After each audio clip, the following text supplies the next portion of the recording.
À Guyancourt, ville de 29 065 habitants, 4 candidats s'opposent. Grégory Pape, tête de liste de Nouvel Élan à Guyancourt, ce pharmacien de profession habite la commune depuis 2012. Il est également représentant d'élèves. L'homme politique se lance dans sa première campagne lors de ces municipales 2020. Nous nous sommes lancés il y a un an. Nous avons commencé un travail de terrain, aller à la rencontre des habitants de Guyancourt avec un premier questionnaire. Suite à ce premier questionnaire, nous avons identifié les grands thèmes qui interrogent les Guyancourtois.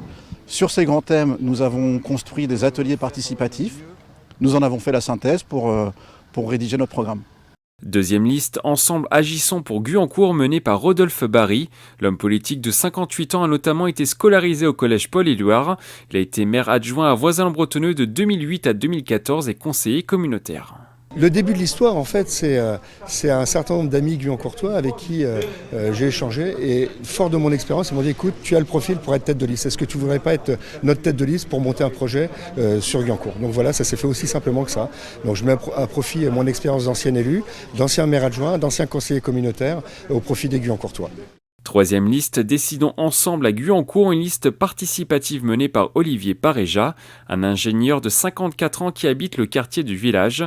Cet homme politique a la sensibilité écologique vit à Guyancourt depuis 2008.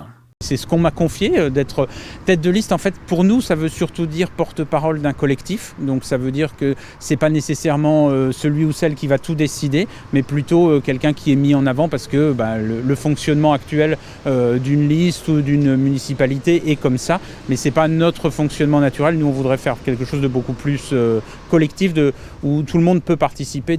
Quatrième et dernière liste, Guyancourt pour tous 2020, une liste menée par le maire sortant de la commune François Morton. L'homme de 50 ans a été auparavant premier adjoint au maire en charge de l'éducation de la jeunesse et de la politique de la ville. Sur le plan professionnel, il est enseignant spécialisé. J'assume parfaitement ce bilan. Ce bilan, il est encore une fois apprécié pour rencontrer très régulièrement et au quotidien l'ensemble des habitants de Guyancourt. Je sais qu'ils apprécient effectivement les actions et les réalisations mises en place durant ce dernier mandat. C'était déjà le cas dans les mandats précédents, mais il s'avère que je n'étais pas élu à l'époque. Mais j'assume totalement ce bilan et on en est particulièrement fiers.